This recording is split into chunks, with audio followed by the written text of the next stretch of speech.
Ralph Snowball was Newcastle's most legendary photographer. He is the guy who, more than anybody else, has ensured that we have an incredible visual history of this city and, in fact, this region. One significant thing about him was his effort in documenting landscape and life between late 19th century and early 20th century. So he gives us enriched understanding of Newcastle in that time, and in a sense, how life was in Australia. He just hasn't taken people. He's taken people in the context of their homes, their factories, their mines, their railways, their hotels. They show people, they show streets, they show buildings, horses, carts, farms, fences. They show the lay of the land right throughout the region. They show the mundane. You know, we're so used to seeing photographs now of celebrities and famous buildings and landmarks, and Ralph was just taking photos of the everyday life around us. It's really important, these 40 years, where Snowball captured these images. Technology is always changing. Even today, the technology changes dramatically, but at that stage it was changing unbelievably. Wagons and buggies drawn by horses became motor cars. Penny farthings became bicycles, which eventually become motorbikes. He's photographing that. And also the locations are so varied. Inner Newcastle, Catherine Hill Bay, West Wallsend, Dora Creek, and then of course the composition. Stunning stuff. And he made really beautiful images, and they weren't just descriptive documentation. They were really a well-considered compositional value. You know, they're beautiful things to look at. The quality of the images is what makes them important. They are just beautiful. And there was no commercial reason he would do this, except he loved recording the city. It was his obsession. Snowball took thousands of photos over 40 years, and then they disappeared and weren't refound for 60 years. I think Novocastrians should care about Snowball's images because of the variety and the sheer number of them. Originally they found 8,000 glass plates. And they're all in pretty good condition for their age. And so it's just the most amazing, eclectic mix of life in Newcastle for that time period. The people started to see these images as windows to another time. It was like someone had cleaned a window, and when you looked out of it, you didn't see your world, you saw the world 100 years ago. The technology that he would have been using in his day was cutting edge, but would have been incredibly difficult for him to do. He was a bit of a hustler. You know, he's crashing people's parties, picnics, and he'd take a photo. And then he'd go back to them and say, look, I just photographed your special event. You know, would you like copies of it down the track? So he was an astute kind of a businessman. But the result of that is that he's created this legacy of images, which is just incredible. I would not be a bit surprised, given his dedication and his spread of subjects, that he had in the back of his mind he was leaving a legacy. I'd like to think that, because that's exactly what he's done. So many of the things that are in his photographs then, you can still see today. Now, if you take away the Snowball photos, we haven't got a bloody clue where we've come from. So much depends upon Snowball having done his stuff and people being able to interpret it. Without Snowball, we wouldn't have a clue.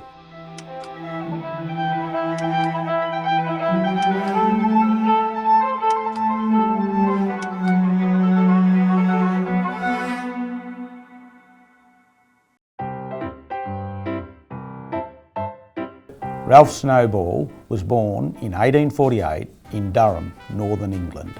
He was a miner in England, and when he came out to Australia he worked as a miner again in the old Lambton colliery, but he had some kind of accident and that led him to a career change. He developed quite a passion in photography. Photography wasn't a common thing for the ordinary run-of-the-mill people to see, but what had happened around 1880 was the introduction of the dry plate process. This was incredibly exciting for photography because in the past, if you wanted to be a photographer, most of your work was going to be in the studio because to go outside was really, really troublesome. You had to have these wet plates and you had to expose it within about 3 minutes. And you had to cart around your darkroom with you. It was really prohibitive and hard. So most of the photography up to that time with the wet plate process was indoors in studios. But with the dry plate process that came along, it suddenly opened up the whole vista of outdoor photography. It suddenly became possible for an ordinary person.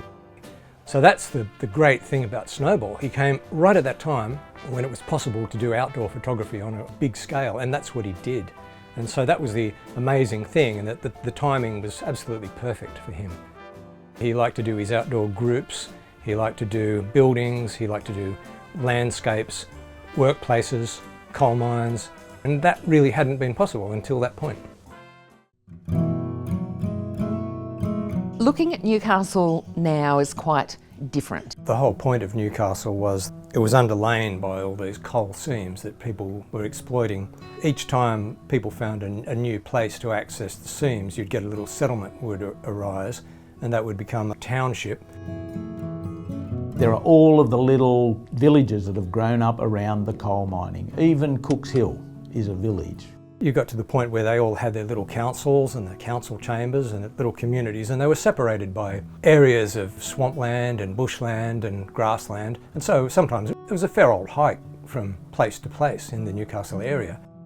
That's really why a lot of the coal railways that were built really to get the coal to the port for the benefit of the coal owners. We had a network of rails to every pit, the Burwood pits, the Merriweather pits, Hamilton pits, and then eventually on to Waratah and Mayfield. In their kindness decided they could also use them to get workers to work and, you know, that sort of thing. And when they started generating electricity, then they was like, okay, well, some of that surplus electricity could be used by people around.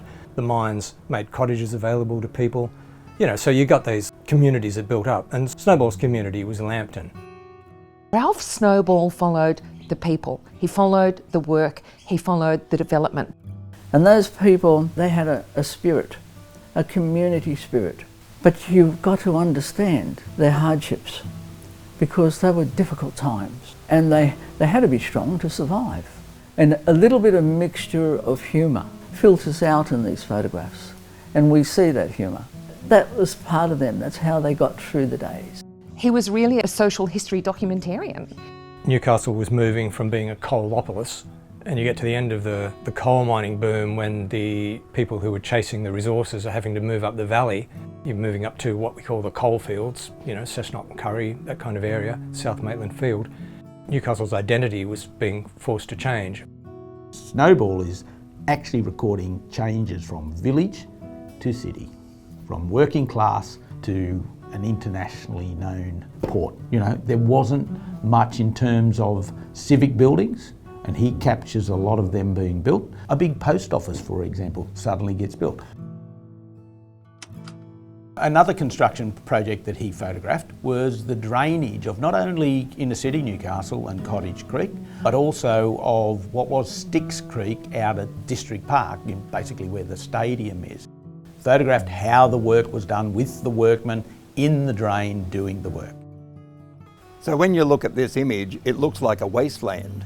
But in the distance, you can see Nobbies and you can see the obelisk, and then you realise that that wasteland is what we call King Edward Park today, a place so beautiful people get married there. This has obviously been taken just after the Norfolk Island pines have been planted. And Snowball also got a photo of the guy that planted them.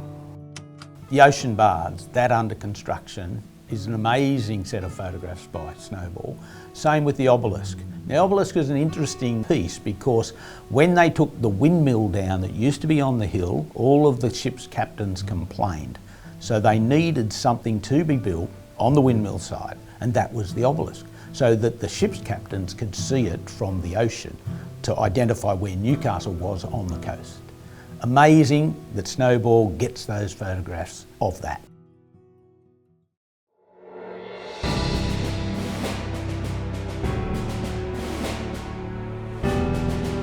Snowball didn't come to Newcastle until I think it was 1877. His photos depict the fort very soon after it was completed. The important thing about the images is they so clearly represent the stories that we've got sketchy information about. There's so much that we can add to those stories and have over the last 20 odd years. This famous image only has a very small part of the fort, the western barbette. The picture shows just so much about the harbour of Newcastle and the port and how many sailing ships were in here picking up coal. The Snowball images depict 3 large guns that were installed first here, the 9-inch RMLs. We had no other pictures of them apart from those that he took. When the guns were replaced in 1892 by disappearing guns, they were moved into Shortland Park and on display. Eventually the guns were destroyed because Newcastle Council couldn't see their way to pay for the maintenance on the carriages and cradles, and they went to BHP as scrap. This photo depicts the 9-inch RML gun in number 1 gun pit with the 3 volunteer artillery militia beside the pit. If you look closely at the photo, one of them couldn't stay still long enough for the glass plate and his head's all blurred. Others with women and children in them visiting their militia husbands and fathers, they were included in Snowball's photos to, I presume, add interest.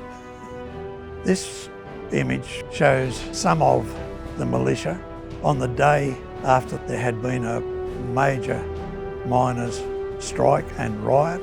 They also took and mounted on a rail carriage the Nordenfelt 5-barrel machine gun. Apparently they didn't have to use it to quell the riot. The image shows some of the militia celebrating outside the barracks here in this quadrangle. Apparently there were no restrictions on having a beer on site at that stage. There were dogs visiting as well.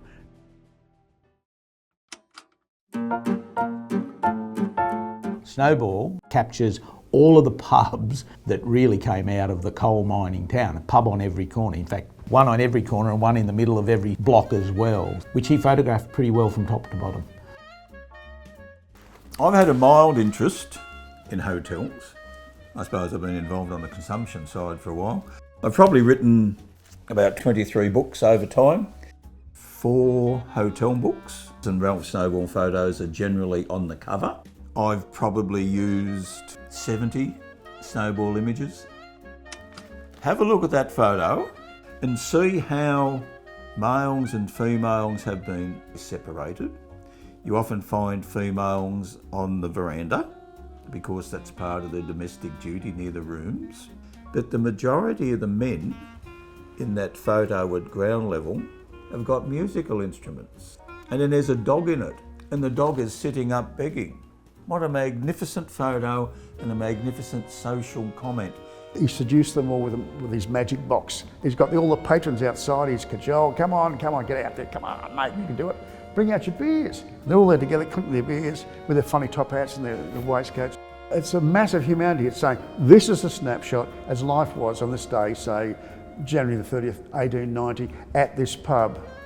It's a conduit to the past. What occupies the site of that place today? Domino's pizzas. And one of the great glories of the law at that time is that generally the name of the licensee had to be prominently displayed. Now, this photo, it's undated. You will see at the top it says J. Hardy. If you have a look through the licence records, you can see that J. Hardy was Jane Hardy, and she was licensee from 1885 to 1886. So there's a period of time for that. And that's where that snowball that captures that moment, highlighting the person's name, is so important. That's Adamstown's second hotel, and that is the Royal Crown Hotel. And then you've got a horse-drawn vehicle to the left, and on the right you've got another one. It says, Ralph Snowball, landscape and architectural photographer. Was this photo a form of promotion? To demonstrate the quality of Snowball's work, there's 2 great photos that I've used in my book, No Barter Time, on the history of the Adamstown Hotel. The first one is the one taken in November 1906 And if you have a look at it, you can actually count the number of bricks. The clarity is absolutely amazing. You turn over the page, and here's a photo of the Adamstown Hotel taken by the reps in 1925. And it's nowhere near the clarity of Snowball stuff. These people here, standing out the front of the Premier Hotel, there was a near new Premier Hotel in 1892, standing around for Snowball's photo as the whole area is flooded. And according to the newspaper at the time, that flooding caused extensive damage. Many of these people in this photo would have had their houses inundated. They would have lost the backyard chooks and things. And yet, here they are, happily posing for Snowball's camera. What persuasiveness, but what a great photo. And it just shows that the Broadmeadow is actually the basin of an endoric drainage net. And it's interesting that he's taken another photo on that same occasion, looking down Denison Street towards the pub. And that passageway, that road in the middle, is probably an extension of Denison Street, because Denison Street at one stage was one of the major gateways between inner Newcastle and the western suburbs. So Snowball also used to frequent the Toronto Hotel a lot for the picnics and the 8-hour union days. 50 plus photographs taken at the Toronto Hotel, and there are often newspaper articles that run with that, and one describes a running race track out the front of the Toronto Hotel. So the people would have their photographs taken, and then they would have running races around the hotel as part of their picnic day. And he'd be always looking for opportunities. And because, like with all photographers, you don't take a photograph to sell a photograph. Sometimes you want a photograph to remember. And when he came across a swagman sitting under a tree, that was something that was unique to him, and he wanted that photograph. So he may have kept it for himself. One building that's no longer there, it's what is currently the Baberforth building, which was the Cohen building, where you could buy virtually anything. It was the great department store of Newcastle, just like we have them in Sydney, David Jones, Meyer, all of those. Newcastle, we had that, and we had Scott's. Snowball photographed internally, externally. Here it was, the premier shopping centre of Newcastle, and it burns down. And Snowball records it. And then even records, as the Baberfold building replaces it, records that. In many ways, what I said earlier about social media, he was the photojournalist of the day. My name's Kerry Shaw, and I'm the Cultural Collections Management Registrar for Digitization with Newcastle Libraries. And it's my job to digitise the collection and get it online so everyone can see it. So the quality of the Snowball negatives is, for the most part, incredibly high, and when you scan them, the detail that comes out is most often just absolutely incredible with the scanning technology that we have now. So little details pop out, so we can see the names and the dates quite clearly on the grave that he was photographing. I think it's the size. We have 3 different size negatives here at the library. Probably the smallest you're going to find is probably going to be about that big, would be a quarter plate, and then you'd have double that as a half plate, and then you might have a full plate. They're big negs. You know, when you consider these days, if we think about film photography at all, you're talking about like 35mm, which are these itty bitty little, they're so small. The big camera then allows you to have all of this detail. It was 58 times the size of a 35mm, even as a 10-8, but the bigger ones were much bigger. No wonder you can look into them with all that detail. And so obviously you're going to have a massive advantage there, but also the emulsions, they were very fine grained. So you could blow them up a long way before you got to the limit of what the grain would let you see. In a studio setting, you controlled everything, but he was outside with the wind and the birds, and you know, everything's blowing around and you don't know what's going on in the park. My favourite image, which I find, now, I don't know if this is a trick photo, I don't think it is, but there's this fantastic image of a father looking at his two children playing in the backyard. One's a little girl holding a hoop, and there's a dog jumping through the hoop. And the dog is in focus. I mean, the legs are slightly blurry, so you know it's not a fake, but he's managed to catch this dog at that moment of the arc where you've stopped in time. Well, it was possible with the dry plate process to have a faster shutter speed. It wasn't really possible with the wet plate process. All of those photographers had to have a tripod. They had to stand there and get their compositions through that system. Like in today's photography, that is mind-boggling, because still photographers spend a lot of their time not doing that. So a lot of photography is at eye height. We used to call brownies navel photography because it was at that height. So my mother's photographs are navel photographs. When you look at his work, you see that he got up if he needed to, and you see those crowd scenes. Well, he thought about that. He got up on his wagon or whatever he did to get the shot. And lenses, I mean, we talk about lenses all the time. You've got a wide angle or telephoto lens. Well, he didn't have a lot of that. So it's just like working with a box brownie. You actually get the photographs that you think about. He was self-taught. He couldn't Google. There was no Google in those days. In those days, the roads were all rough. Have a look at the nature of the road there.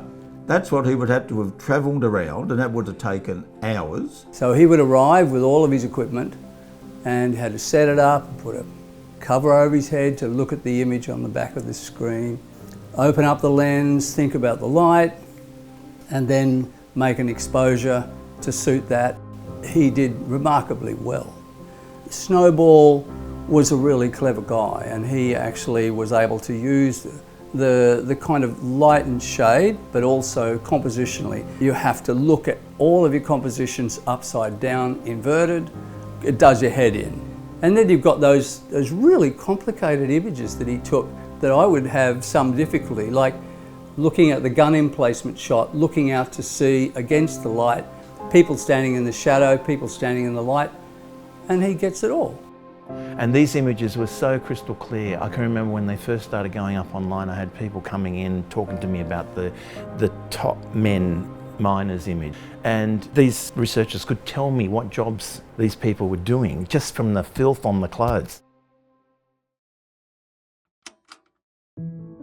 It's extremely rare to find good photographs of the past. He also took about 2,000 photographs of tombstones. That was how he made a living. People wrote to him and said, my family's out in Sandgate, could you photograph the tombstone, which he did. Some of the gravestones are really interesting, and then some of them are quite heartbreaking. So there'll be a mother and 5 children all listed on the one gravestone. There'll be a mother's death followed by a baby a month later. And you can almost anticipate without even looking at the records that the mother died in childbirth and the baby not long after. So that can be quite sad and poignant to look at. If you had a newfangled camera, you'd probably take things as special things. You wouldn't take a photograph of everything, which he did. Everything. And they're great time capsules. They just show people as they were, with all the dirt and in their finery. It's a fabulous catalogue of the city. It's great. There's also a lot of photographs of children and schools and groups of children.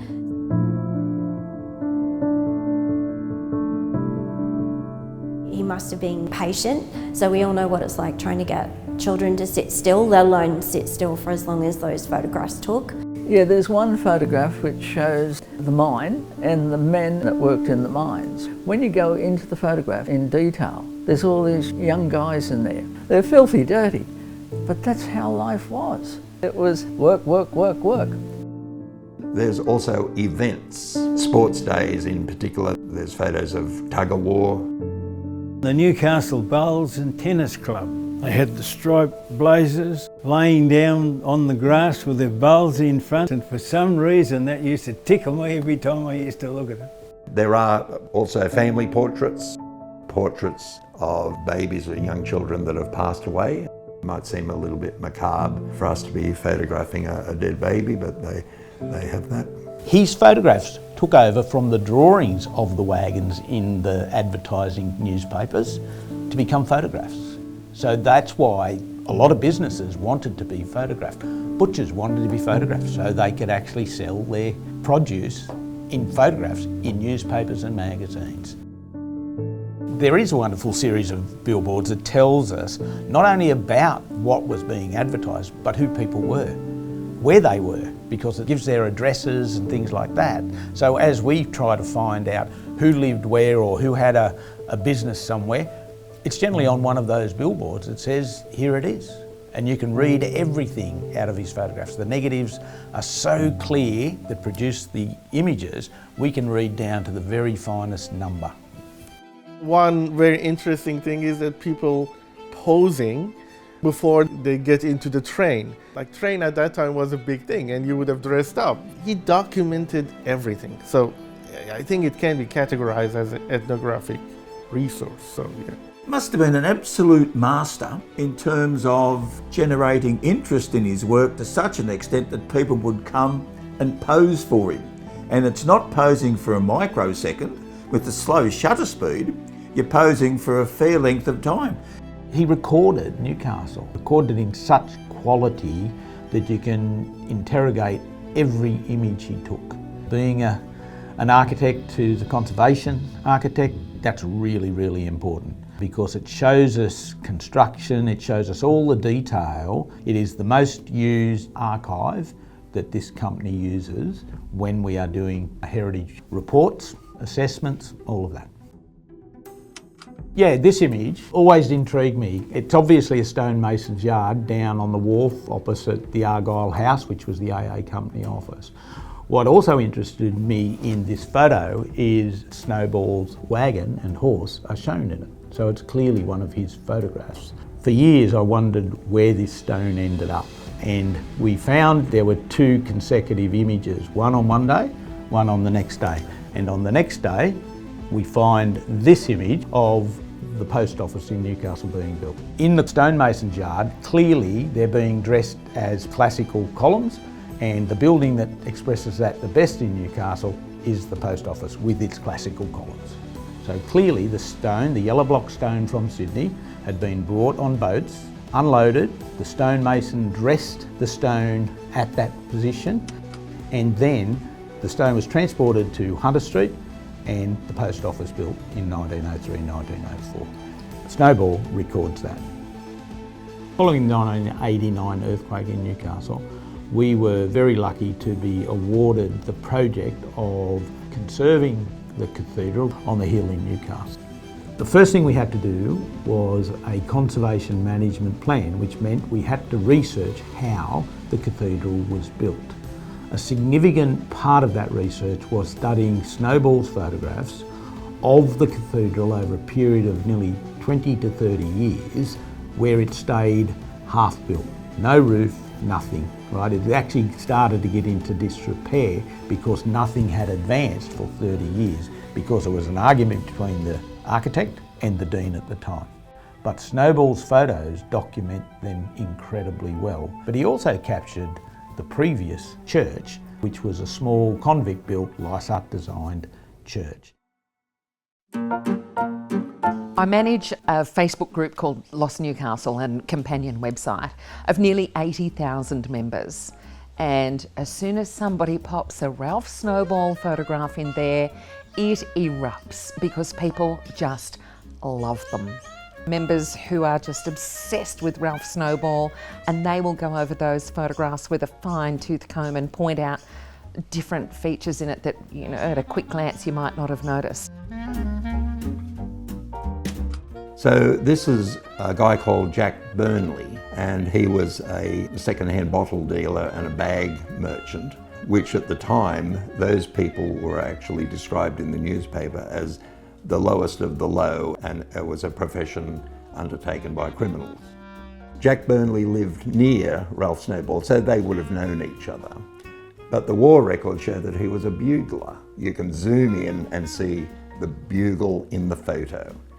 So again, when you've got that information, all of a sudden the detail in the photo becomes significant. This particular photo we knew was taken by Ralph Snowball in 1897.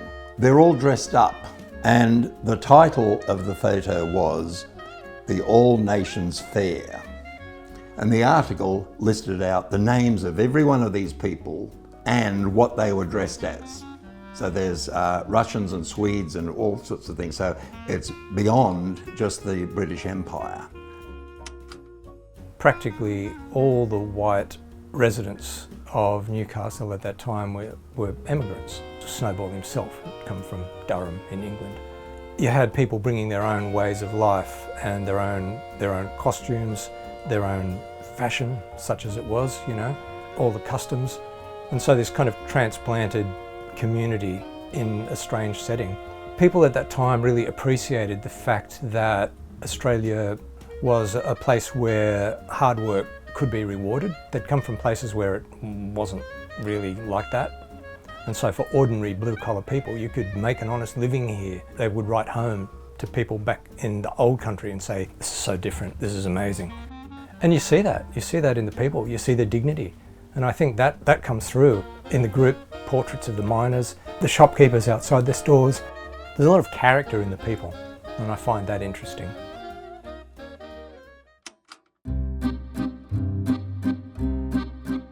All the things that we read in the histories are tailored by the author. But in the photography, we may have something more pure compared to writings. The kind of history that we get is that we're kind of monocultural type of place, but when you have a look at Snowball's images, you see all sorts of people. You'll see these dark faces in these images and you think, what's going on here, you know? Are they visiting musicians? Are they Aboriginal people? Are they Africans? Are they island people?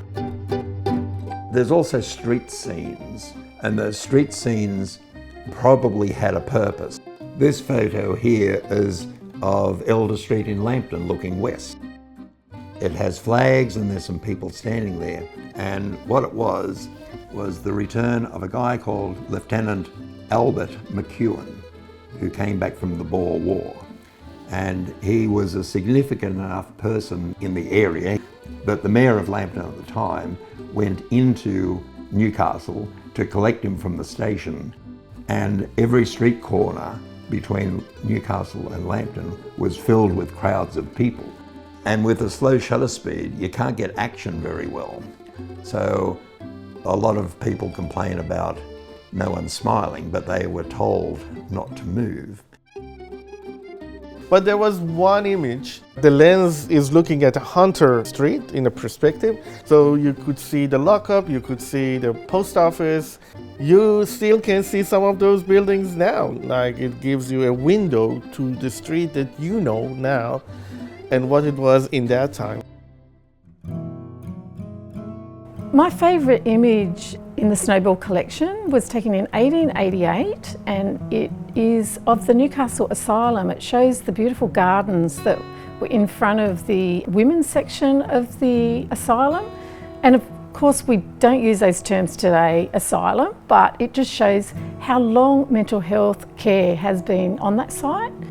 There was a lot of care and a lot of organisation that went into really beautifying that site that we know today as the James Fletcher site. It was a gendered site, so it was exclusively for women to tend to the gardens, grow their vegetables. I just think, you know, that type of care that was there available to people in the 1800s just shows how different Newcastle Asylum was to a lot of others in the colony.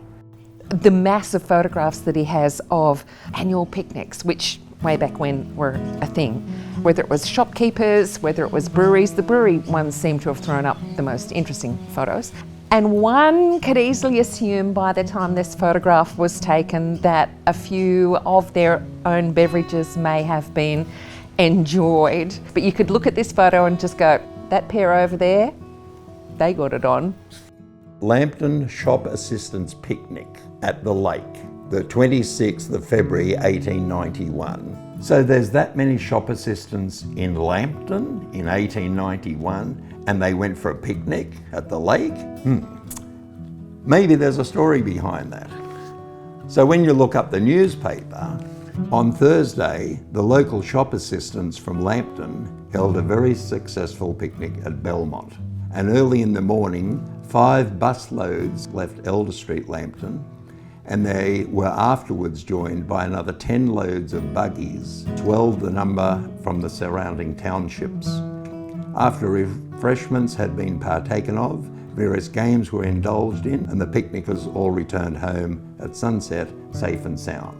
So in 1891, that's what they did. Another thing that he was good at was photographing weird and wonderful things in Newcastle, such as a very large cactus that grew to the rooftop.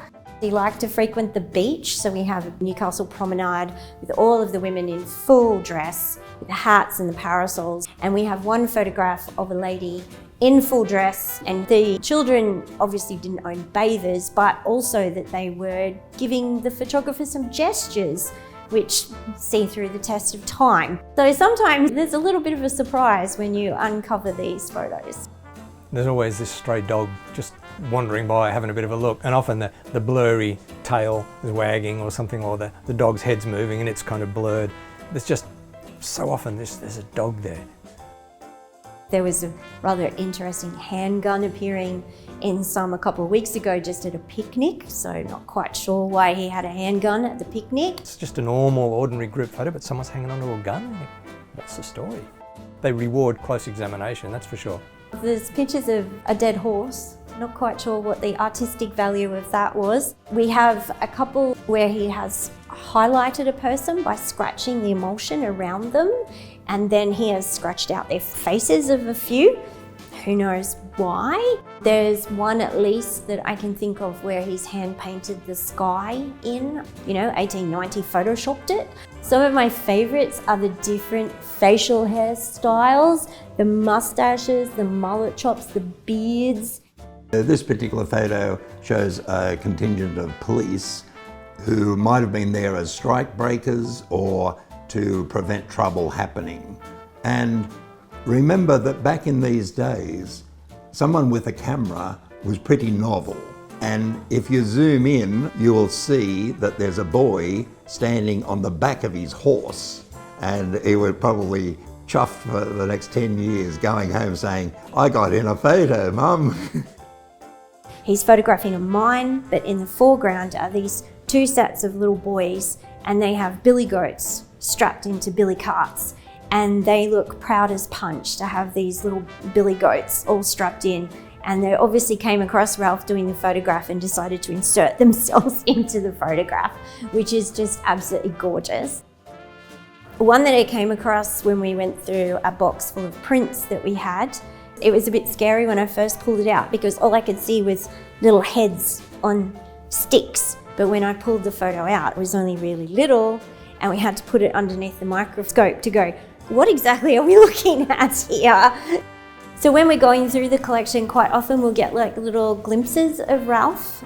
As I mentioned before, when he's photographing the graves, we'll get a reflection and we'll see the tripod and the black cloth over the tripod. Not usually himself, which means he probably stepped away. We have shadows of him where he's been photographing something and then the shadow has been in front of him.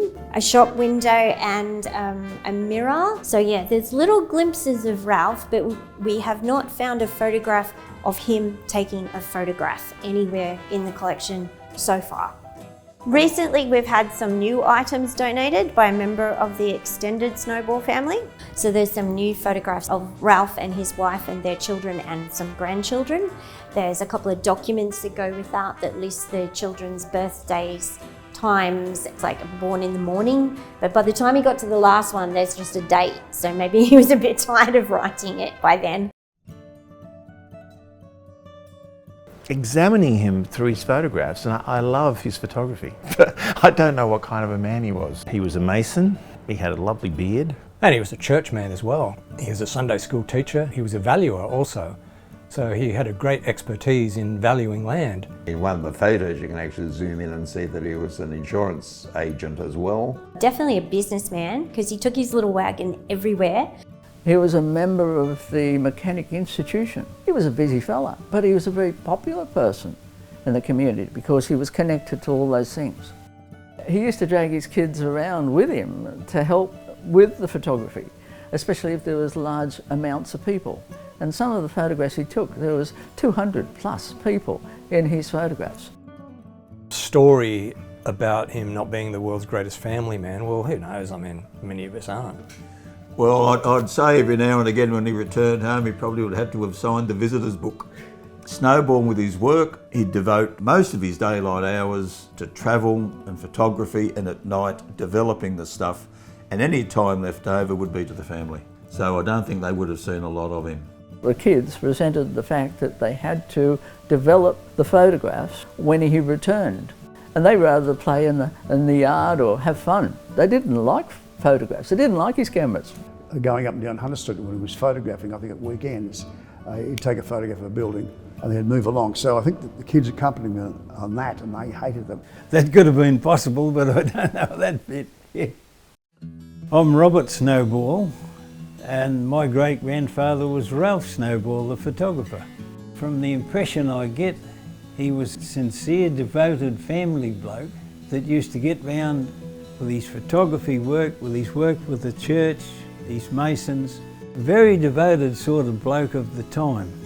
That's the impression I got, and a genuine fellow to boot. Well, Dad, being the oldest grandson, had a lot of association.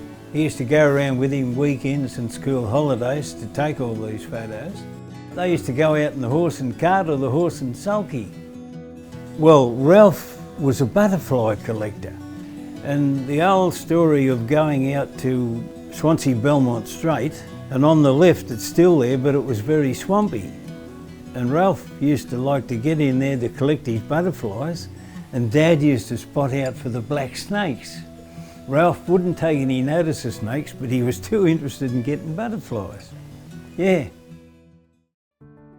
Ralph died suddenly in 1925, and he'd been taking photos since 1885, so a 40-year career. One of his sons lived in the house in the street in Clarence Road, New Lambton, up until his death. Between 1925 and the death of his son, no one had ever seen these negatives. So the collection was hidden away for 60 years. My dad knew they were there when I was a 10-year-old kid, and that was in the early 50s. And he quoted to me, he said, "Mate, there's still about 8,000 photos under Ralphie's house." And he often used to wonder what was going to happen to them. In 1988, that was all going to change, because there was a couple of historians in Newcastle, and they were enthusiastic guys. Their names were Norm Barney and Bert Lovett, and they wanted to write a series of books on the history of Newcastle. And they had an extensive collection and information, but they wanted something special, something old and special. So Bert Lovett had contacted the Snowball family on numerous occasions, asking or requesting the use of some of the old photographs, his photographs, to be used in their books. And one day he got a call to say they decided to hand Bert Lovett the collection. And that's when they said, "Bert will come clean, they're all in the cellar."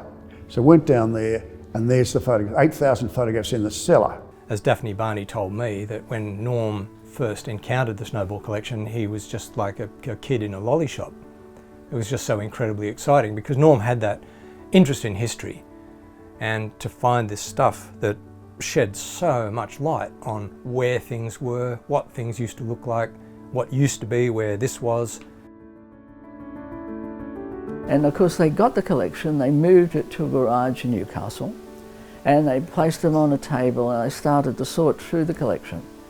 But the boxes they were in were an absolute mess. They were mildewed, they were broken, and some of the slides just crumbled in their hands. 2,000 of those, they reckon, went into the bin because they didn't think they were good enough to keep. Now those 2,000 always worries me, because I don't care if there's like a little postage stamp of an image. To me it's important. So I always wonder how bad were these original negatives. I would have kept everything. Luckily there was a couple of old tatty old notebooks that were part of the collection, and they were able to look at the dates on the slides and compare that with the notebooks and be able to work out where those photographs were taken in the city and who was in the photographs. So not only did he take the photographs, he also catalogued the day and the date and details of what the photographs were. And so the provenance of the stuff was there, which it often isn't. Often, you know, these collections just get dispersed and all the cataloguing material goes somewhere and gets lost, and you end up with these shots and it's like, what is that? When was that? And it's all guesswork. Well, in this case, it's not. It's not guesswork at all. And that makes it incredibly valuable. Daphne Barney, she was the one that used to take the slides and wrap each slide in acid-free paper so to protect the slides. And of course Norm and Bert would label those photographs and they put all the slides back in the boxes. After that happened, 5,000 plus slides went to the Newcastle Library and they were thrilled to bits to get the slide. The other 1,000 plus was kept for the books that Bert and Norm were going to write. The books themselves, there was the first one, From the River to the Sea, and the other was Camera and Wagonettes. That was completed in, I think, September of 1989. And by that time, Bert wasn't well and he actually couldn't attend the launch. And he passed away just after. But Norm continued with the idea of producing books. They also had an exhibition at the library for people to go and see what was in those books. Then after Bert died, Norm had some photographs left, and luckily there's a character, a lovely man called Bill Hillier, who's a maritime historian, and he went and saw the widow, Norm Barney's widow, and said, had a cup of tea with her talking, and she said, "Oh, would you like to see the photographs?" And I said, "No, I'm rather excited at this present moment and my legs are trembling, so I'll come back tomorrow," and, which I did. And apparently, after Norm died in 2003, Daphne had locked his study, which was down in the basement of their home. And of course, the next day I went back and she opened the door. When I walked in, there's this wooden table, and sitting on the top of the table is all these boxes with these glass slides. I went over and just touched him, and I thought, I don't believe it. Boy, I was excited that day. But that wasn't the end of it. The tatty old notebooks were still there, with all that history. I realised straight away that they had to be in a safer spot as soon as possible. So I asked Daphne, "What do you want to do with this?" And I'm saying, "Please don't sell it." She asked the family. They decided it was to go to the university, but on one condition, that everybody had access to the photographs. So I decided to contact Johnny DeGrabio, and we decided that we would move the collection to the university. We brought it all back home, and at the same time, or around the time, I get this phone call from the Chancery, and it was a woman called Janice Jackson, who's much better than the singer, and she rang me up and she said, "Look, I've got this foreign student from Iran, you know, he's trying to find work and he's looking for jobs in a cafe. But look, I've had a look at his resume, and his resume said he's worked on the limestone facades of Persepolis." And she said to me over the phone, "Can you use him?" And I said, "Yes, send him over." So Amir came over. My name is Amir Moghadam, and I am conservator at the University of Newcastle. Back in Iran, I was specialized on biodeterioration of stone facades. I also studied the function of lichens on deteriorating stones and stone motifs. When I found out he was a conservative, we said, "Look, we've just gotten these boxes of Snowball glass negatives. Can you clean them up so that we can scan them?" And so that was his first job, is cleaning up these Snowball glass negatives. In conservation, when you look at something, it is about how fast it turns to soil or how fast it deteriorates. So glass is something that does not go back to the environment easy. So from conservation perspective, it is very stable. Then you have silver gelatins that, again, if they are kept in a good condition, they can last for a long time. With the negatives, depending on the conditions they have been stored in, you might have different issues. There's a silver gelatin and the glass plate, and then if you put them in a dense condition with heat and pressure, the glass plates stick together like a block. So how do you rescue the image is a lot of work and patience and testing and all of that. Then mainly cleaning the negatives to provide a better quality image for digitization, which worked perfectly. When he'd finished his magic, then we started with ours with the digitization, and well, the result was just extraordinary. I mean, this is where we start seeing the detail of these images for the first time. In my opinion, that was the first time I'd ever seen any images like that in that high resolution. The university archives really look after it, and again, the local history library of Newcastle City Council is a God's saviour for us because it records that history, it collects that history, and it archives it. So here at the library, the Snowball collection was scanned probably back in the early to mid-90s when we first got our online collections capabilities. And since then, technology has advanced, and so we have, since 2019, been re-scanning the 5,500 plate glass negatives that the library holds. And as we're scanning them, we're also then touching up some of the images that need it, just to make them a little bit clearer and to pop out some of the details which previously weren't able to be seen. This is one we re-digitised recently and shows how thorough he was by taking multiple images of a subject from different angles. This photo is of the Corporation Baths in New Common Street. In the bottom of the pool, there are glass panels. In 1888, it had underwater electric lighting installed. Also, it had gas and electric lighting. He also took exterior shots of the building. Amongst the collection, we have probably about 10 boxes of negatives that came to us that were broken. And so what we do with those is lay them on the scanner and then scan them as a whole. So we've got the image with the crack in it. One of the last things we'll do is then try and Photoshop the crack out. So for the most part, they do fit beautifully together. So hopefully people won't even notice that they're the cracked ones. And that's about preserving the image. At the same time, the volunteers who are doing all of the scanning are also updating the information and doing new research. So we have some photographs which have some public conjecture as to where, when, who, why. And so the research is being done, and we're going to be updating the metadata, which also comes from the 1990s.